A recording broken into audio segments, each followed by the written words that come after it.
नाज़रीन, मैं हूं सजाद खान यारी, आप देख रहे हैं यूट्यूब चैनल। नाज़रीन देखिए किस तरीके से जो नवाज शरीफ को अब पाकिस्तान में हाजी करार दिया गया, नवाज शरीफ से नेक आदमी पाकिस्तान में अब नैब को और पाकिस्तान के अदलिया को नहीं मिल रहा। तोशाखाना केस में एक बार फिर क्लीन चिट दी गई है और बिल्कुल बेगुनाह करार दे दी गई है नवाज शरीफ को। नवाज शरीफ की चमची जिसको नवाज शरीफ ने ख़रीद लिया था इमरान खान के साथ, जिसने गद्दारी की थी, लोटी बनी थी, उस्मा करदार मंसूर अली खान लाइव शो में किस तरीके से उसकी इज़्ज़त अफजाई कर रहे हैं।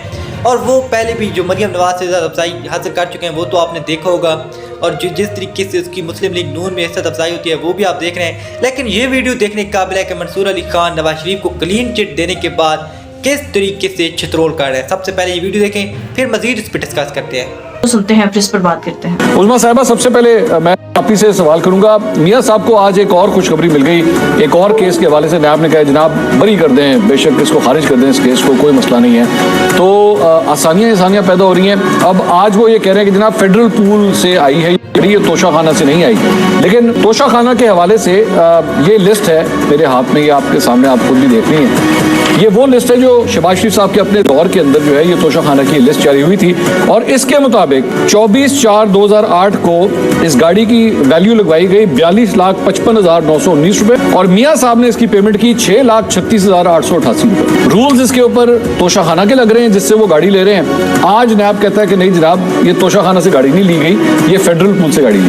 ये जो इतने शकूक और शुबहात आप जो बता रहे हैं, ठीक है, हम लोग कियास आराइयां बहुत करते हैं, लेकिन at the end of the day court तो सबूत मांगता है। तो इसका मतलब है कि उनके पास कोई उसके अलावा कोई खास सबूत था नहीं। करना पड़ेगा। मेरा जो एतराज है वो ये है कि ये जो क्लीन चिट है ये तो नैब ने दी है, फिलहाल कोर्ट ने नहीं दी, नैब ने दी है। नैब ने कहा जी हमें कोई एतराज नहीं है, ये गाड़ी जो है वहां से। अदालत ने नैब से ही एविडेंस लेना है। जी बिल्कुल। ये नैब के हालात, जज्बात, ख्यालात किस तरह बदल जाते हैं सालों के अंदर अंदर? मेरे ख्याल में बदलते तो नहीं है। जो केस है आपने कहा 4 साल पहले ये रेफरेंस दायर किया गया था, उस वक्त किसकी हुकूमत थी? इमरान खान साहब की जनाब। तो अगर वो चाहते, अगर इस केस में कोई दमखम होता, मियां नवाज शरीफ को गिल्टी करार दिलवा सकते थे। सब थे नहीं ना यहाँ पे, बाहर चले गए थे, लेकिन फिर इख्तियारी हो गए थे इसके अंदर। वो आते तो फिर कुछ होता ना। नहीं, लेकिन फिर भी बात सारी ये है कि वो कुछ ना कुछ तो कर सकते थे ना, लेकिन वो नहीं कर सकते। क्या करते उसमें? वो जब मुल्जिमी यहाँ पे मौजूद नहीं, इश्तिहारी है, तो केस चलेगा किस तरह? तो बस फिर ठीक है, अगर वो नहीं थे वहाँ पे, अब आ गए हैं, क्लियर हो गया जी। शौकत बसरा साहब, वो मियां साहब आए और सुरखरू हो गए, एक और केस में सुरखरू हो गए। मंसूर भाई, जिस मुल्क में जजेस गैर महफूज हों और वो खुद इंसाफ मांग रहे हों, कौन सी अदालतें, कौन सा इंसाफ का दोहरा म्यार है। ताकतवर, बड़े ओहदे वाला, पैसे वाला, उसके लिए ना कोई कानून है ना अदालतें हैं, बल्कि अदालतें चल के जाती हैं उनके लिए एयरपोर्ट पे कि आए मियाँ साहब, यहाँ से इश्तिहारी हो गए थे आप, बादशाह सलामत, अब लंदन प्लान के ताबे आ गए हैं, हम सब अब इसका हिस्सा है, तो हम आपके तमाम केसेस विड्रॉ भी कर लेंगे, उनको एक्विट भी कर देंगे। तो यही हुआ। इसमें लिखा हुआ जी, इसका पॉइंट नंबर क्या, ये वैसे मैंने शहबाज शरीफ साहब के सामने भी पढ़ा था, ये जब इंटरव्यू हुआ था ना, तो मैंने पढ़ा था। तो उसमें मैंने उनको ये पढ़ के सुनाया था, मैं दोबारा पढ़ देता हूँ। Antiques items and vehicles should not be allowed to be placed by the recipients.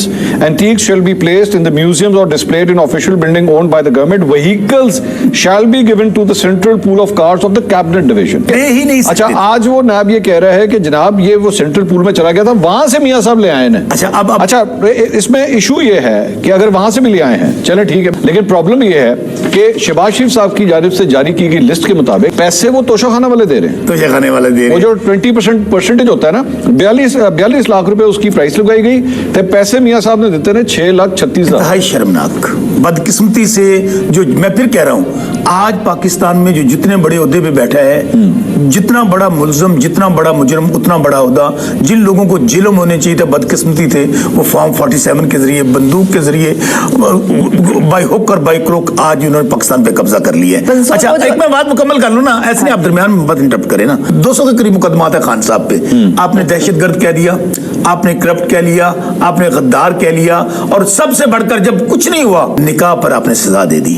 अब मैं फिर मंसूर उस्मा साहब, ये तो वैसे हकीकत है, यहाँ पे एक जगह तोशाखाना के हवाले से मियां साहब को ऐसा रिलीफ मिल रहा है, दूसरी जानिब ये जो अभी फरमा रहे थे इद्दत में निकाह का केस, उसके अंदर इमरान खान साहब को, बुशरा बीबी को सजाएं दे दी जाती है। रात के 3-3 बजे तक अदालतें लगा के। ये इंसाफ? मंसूर, इनके मुंह से तोशाखाना की बातें सुन के जो है, सवाए शर्मिंदगी के और मजाक खेज एक बात बात जो है उसके अलावा कोई चीज जहन में नहीं आती है। ये इनका झूठ खुल के सामने आया कि इन्होंने इस तरह से ये सारे पैसे जेब में डाले और उनको डिक्लेयर भी नहीं किया। ये डबल जेपर्डी है। वो मैं उनसे सवाल करूंगा, ये ठीक हुआ सब कुछ? ये 6 लाख रुपए की मर्सिडीज ठीक हुई? आप ये तो नैब से सवाल कर लेना। आप अगर नैब कह रहा है ना, आपने मुझे उनके बारे में बता दिया कि उन्होंने कोड़ियों के तो ये जो मर्सिडीज के भाव लगाई गई है 6,36,000 की, नहीं तो ये तो आज तो ये पूरे पाकिस्तान को ऑफर होनी चाहिए। 20%, ये जो 20% था उसके मुताबिक लगाई गई होगी। ये मुझे नहीं मालूम, लेकिन जो भी था। इस वक्त इन लोगों ने, जिनका कोई स्टेक पाकिस्तान में नहीं है, जिनके कोई असासे पाकिस्तान में नहीं है, जायदादें बाहर, जो माल यहाँ आपके तो बच्चे भी बाहर हैं। अच्छा बात बैठे बात करेंगे ना उस्मा, प्लीज ये कुछ स्टेज शो नहीं है, ये स्टेज शो नहीं है। तो फिर आप कौन से this is not a stage show, this is not a stage show please. हमें पता है आप अदाकार हैं, लेकिन अदाकारी घर कीजिएगा। और आपको ये हसद नहीं होता कि उनकी बेटी जो है वो इतनी इफेक्टिव और इतनी इनको दे दें अदाकारों को। नहीं आप दोनों अदाकारों को दे दें, सियासतदान है आप दोनों। अच्छा, मेरा कहने का मकसद ये है कि ये लोग जिन्होंने पाकिस्तान को OLX पे लगा दिया है, PIA फॉर सेल है, आज स्टील मिल फॉर सेल है। अभी आप बात कर रहे थे घड़ी की, घड़ी आपने ये वीडियो देखी किस तरीके से मंसूर अली खान उस्मा करदार को हकीकत बता रहे हैं और ये भी बता रहे हैं कि नवाज शरीफ को जो आज नैब ने जो क्लीन चिट दी है, पाकिस्तान के अदलिया ने बिल्कुल हाजी करार दे दिया है। और ये वही नवाज शरीफ है जिस पे अपनी हुकूमत में ये केस बना था। 40 लाख की गाड़ी तोशा खाना से ली थी और उसकी कीमत सिर्फ अदा की 6 लाख। और आज जब नैब पर शफकत का हाथ पड़ा हुआ है और नवाज शरीफ पर शफकत का हाथ पड़ा हुआ है, तो नैब ने बिल्कुल इस बात से जो है पीछे हट गई है। और नैब ने कहा है कि ये कानूनी जो थी और ये बल्कि नैब ये तोशा खाने से खरीदी भी नहीं थी और अदालत ने नवाज शरीफ को जो है इससे पूरी क्लीन चिट दे दी गई है। आपको बता दें 46 लाख की गाड़ी थी जो कि नवाज शरीफ ने सिर्फ 6 लाख में खरीदी थी। और उस्मा करदार जो कि लोटी बन के पाकिस्तान तहरीक इंसाफ को छोड़ के गई थी और मुस्लिम लीग नून को ज्वाइन किया था। आज मुस्लिम लीग नून की जो है ये सबसे आगे बढ़ने वाली, मीडिया पे बात करने वाली जो है, मुस्लिम लीग नून को सबसे ज़्यादा डिफेंड करने के लिए जो है इसी को भेजा जाता है। लेकिन मंसूर अली खान ने जिस तरीके से इसको हकीकत बताई है, जिस तरीके से उसको ज़िल्लत का सामना करना पड़ा है, और शौकत बसरा की भी आपने गुफ्तगू सुनी है और शौकत बसरा ने जिस तरीके से इसको हकीकत बताई है, किस तरीके से इसको पार्टी से भगाया गया, किस तरीके से ये पार्टी के अंदर जो है अपनी एक सिस्टम बना के बैठे थे और इन लोटों को पाकिस्तान तहरीक इंसाफ ने अपनी पार्टी से निकाला था। इस वीडियो के बारे में आप क्या कहना चाहते हैं कमेंट्स में अपनी कीमती राय जरूर दें। वीडियो अच्छी लगे तो चैनल को सब्सक्राइब करें, वीडियो को लाइक करना ज़्यादा शेयर करें। Thanks for watching. अल्लाह हाफिज़।